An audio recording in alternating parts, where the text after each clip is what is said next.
राम का जन्म सच्ची कहानी। मंत्रीगणों तथा सेवकों ने महाराज की आज्ञानुसार श्याम कर्ण घोड़ा चतुरंगिनी सेना के साथ छुड़वा दिया।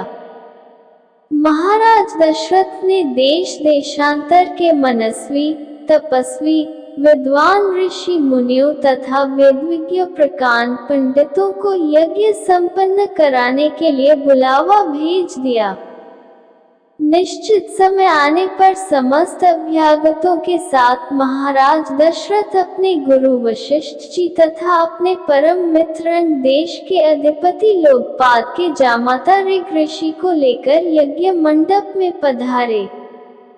इस प्रकार महान यज्ञ का विधिवत शुभारंभ किया गया। संपूर्ण वातावरण वेदों की ऋचाओं के उच्च स्वर में पाठ से गूंजने तथा समिधा की सुगंध से महकने लगा। समस्त पंडितों, ब्राह्मणों, ऋषियों आदि को यथोचित धन धान्य, गौ आदि भेंट करके सादर विदा करने के साथ यज्ञ की समाप्ति हुई।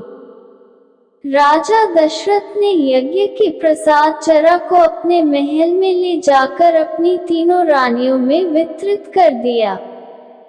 प्रसाद ग्रहण करने के परिणाम स्वरूप परमपिता परमात्मा की कृपा से तीनों रानियों ने गर्भ धारण किया। जब चैत्र मास के शुक्ल पक्ष की नवमी तिथि को पुनर्वसु नक्षत्र में सूर्य, मंगल, शनि, बृहस्पति तथा शुक्र अपने अपने उच्च स्थानों में विराजमान थे, कर्क लग्न का उदय होते ही महाराज दशरथ की बड़ी रानी कौशल्या के गर्भ से एक शिशु का जन्म हुआ, जो कि श्यामवर्ण, अत्यंत तेजोमय, परम कांतिवान तथा अद्भुत सौंदर्यशाली था। उस शिशु को देखने वाले ठगी से रह जाते थे। इसके पश्चात शुभ नक्षत्रों और शुभ घड़ी में महारानी कैकेयी के एक तथा तीसरी रानी सुमित्रा के 2 तेजस्वी पुत्रों का जन्म हुआ। संपूर्ण राज्य में आनंद मनाया जाने लगा। महाराज के 4 पुत्रों के जन्म के उल्लास में गंधर्व गान करने लगे और अप्सराएं नृत्य करने लगी। देवता अपने विमानों में बैठकर पुष्प वर्षा करने लगे। महाराज ने उन्मुक्त हस्त से राजद्वार पर आए हुए भाट, चारण तथा आशीर्वाद देने वाले ब्राह्मणों और याचकों को दान दक्षिणा दी। पुरस्कार में प्रजाजनों को धन धान्य तथा दरबारियों को रत्न, आभूषण तथा उपाधियां प्रदान किया गया। चारों पुत्रों का नामकरण संस्कार महर्षि वशिष्ठ के द्वारा कराया गया तथा उनके नाम रामचंद्र, भरत, लक्ष्मण और शत्रुघ्न रखे गए।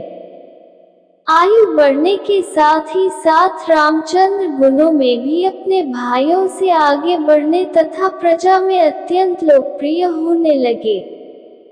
उनमें अत्यंत विलक्षण प्रतिभा थी, जिसके परिणाम स्वरूप अल्पकाल में ही वे समस्त विषयों में पारंगत हो गए।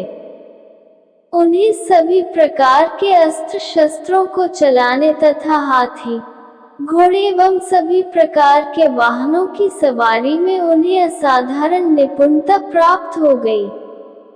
वे निरंतर माता पिता और गुरुजनों की सेवा में लगे रहते थे। उनका अनुसरण शेष 3 भाई भी करते थे।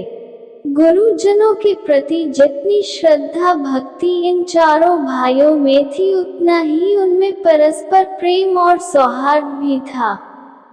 महाराज दशरथ का हृदय अपने चारों पुत्रों को देखकर गर्व और आनंद से भर उठता था।